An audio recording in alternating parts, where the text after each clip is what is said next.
बहुत समय पहले घने जंगलों, नदियों और पर्वतों के बीच बसा था एक अद्भुत राज्य, अवंती, जहां राज करते थे न्यायप्रिय, वीर और दयालु राजा विक्रम।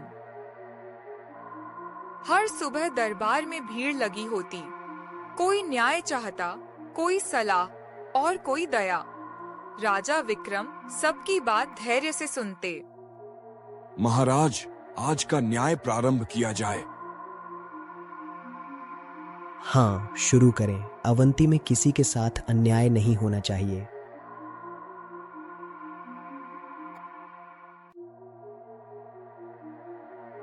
उसी समय महल के द्वार पर एक तेजस्वी साधु प्रकट हुआ। उसकी आंखों में ज्ञान का प्रकाश था, जैसे वह मन पढ़ सकता हो। साधु ने दरबार में प्रवेश किया।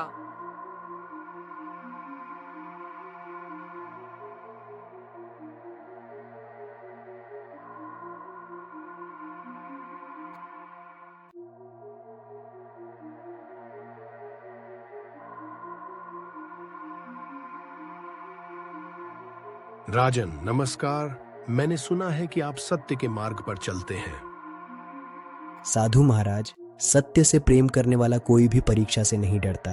कहिए, आप क्या चाहते हैं? साधु ने कमंडल से अचानक 3 चमकते दीपक प्रकट किए। ये दीपक सत्य की राह दिखाएंगे। हर प्रश्न आपके हृदय का प्रकाश दिखाएगा राजन। यदि कोई आपका अपमान करे, सामने, सबके सामने, तब आप क्या करेंगे? जो मेरा अपमान करता है वह अज्ञान में है। मैं उसके अपमान का उत्तर क्षमा से दूंगा। क्षमा से मन हल्का होता है, प्रतिशोध से नहीं। पहला दीपक चमक उठा, जैसे सत्य ने स्वयं मुस्कुराया हो। यदि एक गरीब भूखा इंसान झूठ बोले, सिर्फ पेट भरने के लिए, क्या आप उसे दंड देंगे? नहीं, मैं पहले उसका पेट भरूंगा, फिर उसे सत्य की शिक्षा दूंगा। दया झूठ को मिटा सकती है, दंड नहीं। दूसरा दीपक भी उज्जवल हो गया। यदि ऐसी स्थिति आए जहां सत्य बोलने से आपका राज्य मिट जाए, आपकी प्रजा आपसे नाराज हो जाए, तो क्या आप फिर भी सत्य ही कहेंगे? हाँ, राज्य चला जाए, सिंहासन टूट जाए, पर मैं सत्य नहीं छोड़ूंगा। राज सत्ता अस्थाई है, पर सत्य अमर। तीसरा दीपक आसमान की रोशनी जैसा चमक उठा। राजन, आपने तीनों परीक्षाएं उत्तीर्ण की। यह सत्यामृत है। जहां यह बूंद गिरेगी, वहां कभी अंधकार नहीं रहेगा।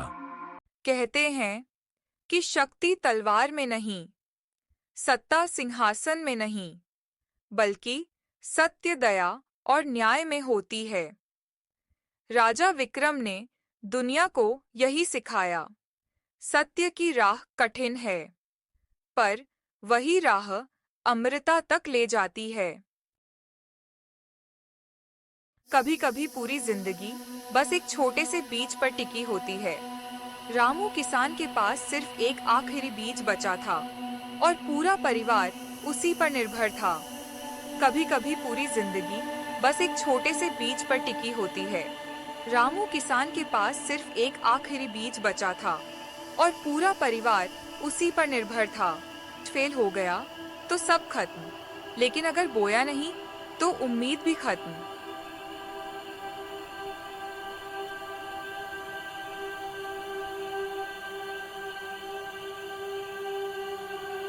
उसने डर नहीं, उम्मीद बोई, आखिरी बार।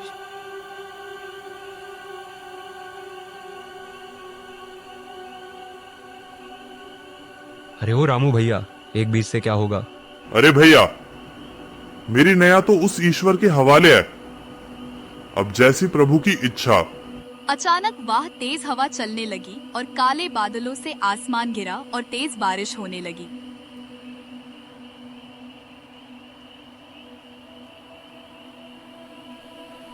लेकिन इंसान कोशिश करे तो ऊपर वाला भी साथ देता है। महीनों बाद गांव वाले बहुत खुश हुए, क्योंकि उस गांव में पहली बारिश हुई। सुबह रामू खेत जाता है और वह देखता है कि एक छोटा हरा पौधा उग चुका है। उसने डर नहीं उम्मीद बोई आखिरी बार। उसी एक बीज से रामू के मन में एक नई जिंदगी की उम्मीद फूट पड़ी। वो छोटा सा पौधा देखते ही देखते गांव की सबसे बड़ी फसल बन गया।